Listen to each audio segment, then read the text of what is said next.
For many years, the city appeared to have abandoned, and it was assumed the inhabitants had managed to escape in the hours before Herculaneum was engulfed by the volcano. Evidence from an eruption in 4000 BC reveals that the volcano is capable of destroying Naples. If that were to happen today, it could engulf 3 million people. There's a lot of information out there about Pompeii, but one thing is for certain, the place went out with a bang.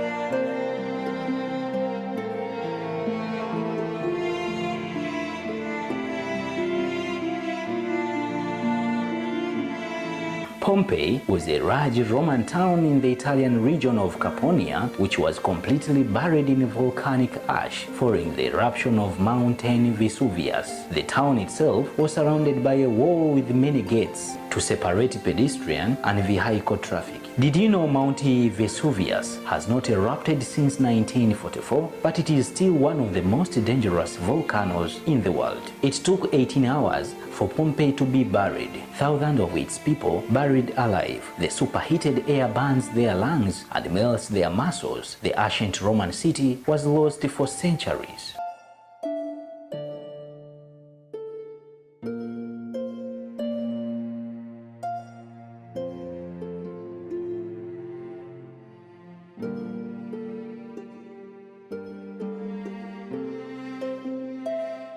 Today, it is one of the most world's famous and fascinating archaeological sites, as volcanologists argue about excavation at the site, which volcanologists say it may be destroying useful clues about lava flow that will protect the city's modern residents. In fact, Pompeii must have resembled a giant building site, with the reconstruction work taking place in both public buildings and private houses. In the past, scholars argued that the town was abandoned by the wealthy in this period and taken over by the mercantile class. These days, we see the scale of rebuilding as a sign of massive investment in the city, possibly sponsored by the emperor, by inhabitants who sought to improve the urban environment. In the years and centuries after the eruption, salvagers explored Pompeii, tunneling through walls and removing valuable objects. The earliest formal excavations in the 18th century were little more than treasure hunting exercises, which means the records of finds are poor